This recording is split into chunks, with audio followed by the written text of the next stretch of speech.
La production, ils ont fait une version 1h30 dans l'ordre et ça l'a tué. C'est littéralement, il en est décédé parce que il a trop mal vécu cette sortie-là. Il était une fois en Amérique, musique d'Ennio Morricone, réalisée par Sergio Leone. J'ai mis du temps à comprendre ce film. Il n'y a pas grand-chose à comprendre en vrai. En fait, si, je vais te dire pourquoi. C'est que quand tu commences avec le coup de téléphone qui sonne, le truc de l'opium, le flashback, le truc... En fait, je comprends rien ça. Voilà, tu vois. Non, ça je comprends. Tu t'attends en fait à un espèce de film façon Le Parrain ou un Scorsese, et en fait on est vraiment ailleurs. Et puis c'est tellement cruel. Mais toi, t'aimes bien ou t'aimes pas du coup ce film? Je l'adore. Ah ok. Mais on pourrait plus faire ce film aujourd'hui. Il est extrêmement violent. Mais même à l'époque, il m'a choqué. Il est pas sorti avec ce montage-là. En fait, carrément, c'est ce qui a tué Sergio Leone. C'est qu'en fait, lui, c'était le film de sa vie. Carrément, Ennio Morricone qui a fait la BO, il l'avait fait 10 ans avant le tournage du film. Pendant le film, il mettait la BO, tu vois, plein gaz pour que tout le monde s'imprègne du délire. C'est un truc qu'ils avaient en tête depuis longtemps. Et Sergio Leone, quand le film est sorti, la production, elle a fait un montage en ordre chronologique. Alors que justement, si on comprend pas certaines choses, c'est que c'est dans un désordre chronologique. Heureusement, aujourd'hui, la version qu'on connaît, c'est plus ou moins celle que Sergio Leone avait, le montage que lui avait validé. Et là, c'est grandiose. Là, c'est un chef-d'œuvre. Et là, c'est un chef-d'œuvre. Mais ça parle d'un collectif. Ouais. Ça parle de trahison. De ouf. D'amitié. Dis-moi tout, Jazzy Baz. Franchement, ça me fascine. Moi, déjà, j'aime trop les films où c'est des histoires sur une vie. T'as aimé Les Princes de la Ville ou pas? Les Princes de la Ville, j'adore. Les Princes de la Ville, ça m'avait influencé en mode plus Chicanos et tout. Je m'étais rasé le crâne, j'avais acheté un bandana, tu vois. Mais moi j'aime beaucoup quand c'est... En fait, j'aime bien quand, même dans Le Parrain, par exemple le 2, tu vois quand il est plus jeune, qu'il arrive aux États-Unis, etc. J'aime bien tous ces flashbacks je trouve que dans Il était une fois en Amérique, en fait, il y a toutes les histoires de la vie. Il y a le côté bien sûr mafia où tu suis un peu toute l'évolution de la mafia aux États-Unis, tous les coups avec la prohibition, les machins. Mais ça, c'est toujours un peu le folklore finalement. C'est vraiment une histoire. Il y a une histoire d'amour, il y a une histoire d'amitié et il y a plein d'histoires qui se mélangent et c'est un peu l'histoire de la vie. Il y a encore une histoire des potes à la vie et à la mort qui s'embrouillent pour une meuf. Ouais, pour de l'argent surtout. Et de l'argent, mais surtout une meuf quand même. Ouais. C'est très sombre l'histoire, justement. Il est sombre ce film. Ouais, il est sombre. Blade Runner de Ridley Scott, pourquoi ce film t'a traumatisé? Pareil, c'est surtout la BO. En fait, comme Il était une fois en Amérique, la BO de Blade Runner, c'est des BO que j'écoute vraiment souvent, donc très indépendamment des films. J'ai des genres de rituels avec ces BO qui reviennent souvent dans ma vie et que je réécoute souvent. Et la BO de Blade Runner particulièrement, elle a influencé l'album parce que je l'envoyais à tous les beatmakers pour leur dire je veux ça. Je veux ça. Tu vois, genre, je veux un délire comme ça. Donc, c'était vraiment... et puis, cette BO, franchement, c'est vraiment n'importe quoi. C'est ultra planant. C'est ultra émouvant, il y a de la dimension. C'est des textures. En fait, Vangelis, il utilise pas mal de synthés analogiques qui ont un grain, une texture de ouf. Et moi, c'est ce côté granuleux vraiment que j'apprécie. C'est très planant, c'est le passé et le futur. C'est vraiment le passé et le futur. Comment est-ce qu'on arrive à se trouver un son quand on est interprète et qu'on compose pas? Comment est-ce qu'on arrive justement à communiquer avec un beatmaker ou un producteur? Franchement, il faut, selon moi, se voir comme un chef d'orchestre. Ça veut dire que avoir quand même tout bien en tête, connaître très bien la musique, donc je compose quand même un peu pour que ce soit pas genre... Pour avoir le langage. Ouais, exactement, pour parler la même langue et pas être dans des trucs abstraits du style ouais, là j'ai l'impression que c'est rouge, mais moi du bleu, tu vois. Genre souvent ça parle comme ça, entre rappeurs et producteurs. Ouais, ça s'entend quand on écoute l'album. J'ai parlé en rouge ou en bleu. Tu vois, c'est ça. Et du coup, non, j'essaie d'être un peu précis, donc je compose un peu, voilà, tu vois, je peux faire une instru.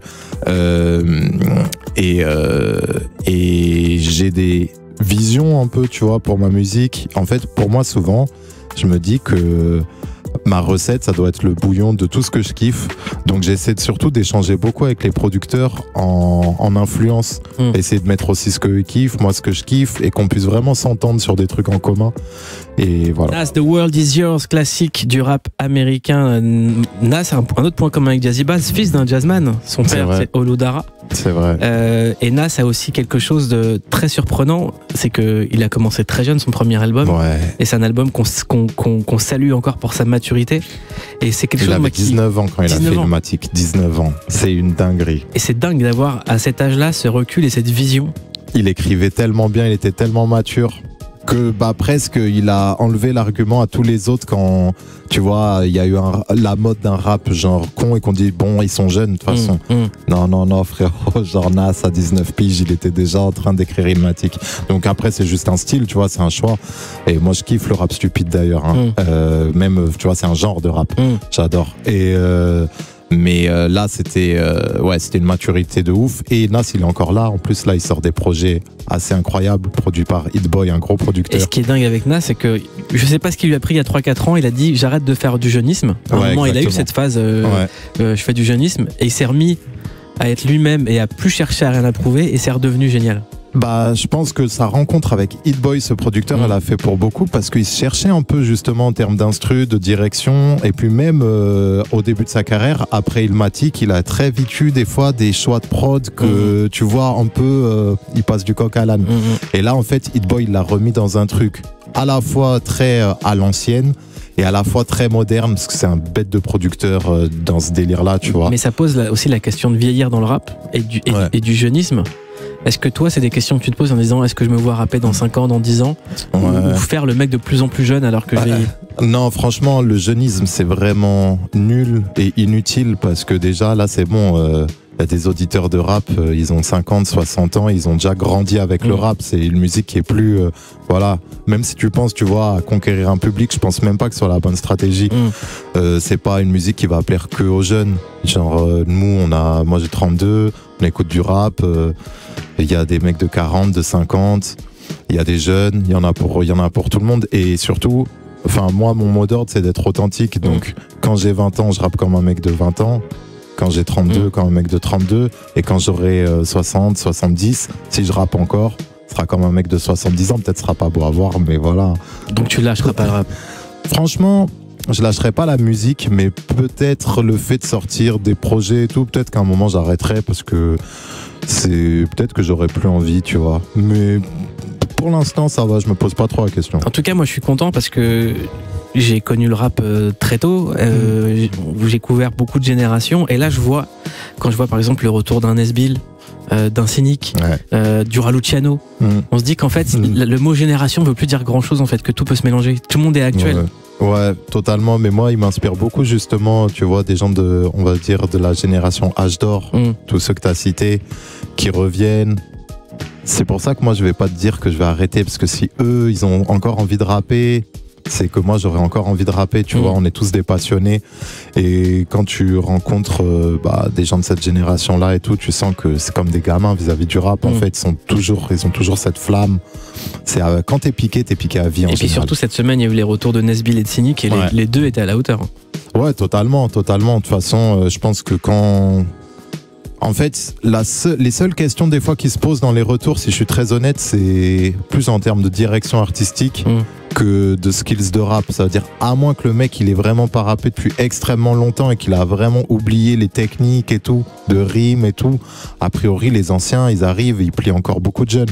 Y a pas de souci là-dessus. Après, c'est vrai qu'il y en a beaucoup où on a vu que c'était plus dur de s'intégrer, tu vois, par rapport à ce jeunisme, et en termes de direction artistique, de s'intégrer dans la wave actuelle et tout, tu vois, pour ceux qui ont voulu le faire, en fait. Mais moi je pense qu'il faut faire comme Nas, faire comme Nas, tu vois, genre tu t'essaies pas de faire de jeunisme, il n'y a pas de souci. Comme Lino. Lino, il a tout. Franchement, parmi les anciens qui ont fait un retour après une période de pause, parce qu'en fait il y en a quelques-uns qui n'ont jamais arrêté. Booba, Oxmo, c'est des mecs qui n'ont jamais arrêté. Mais Lino, son retour, c'était incroyable, vraiment. C'était, je pense, le plus gros retour d'un Oriens, tu vois. Et est-ce que tu réalises, toi, Jazzy Bass, comme maintenant Nekfeu ou Alpha One ou Dean Burbigo, pour des gens, vous êtes des anciens. Ouais. Bah, c'est comme quand dans la vie on commence à t'appeler monsieur, tu vois, dans le bus, tu vois, genre tu commences, c'est pareil, tu vois, tu commences à capter que bon, voilà, là, j'avais rencontré des gens de mon public l'autre jour pour faire une petite écoute en avant-première de l'album, dédicace à eux, et il y en avait des plus jeunes, il y en avait de mon âge, mais je constatais que tout le monde avait découvert un peu à l'époque des RC. Et que oui, pour certains, ils avaient 12-13 ans quand moi j'en avais 22. Donc c'est sûr que voilà, il y a ce truc de génération, mais je regarde pas trop l'âge et tout des gens. Bon, on reste underground.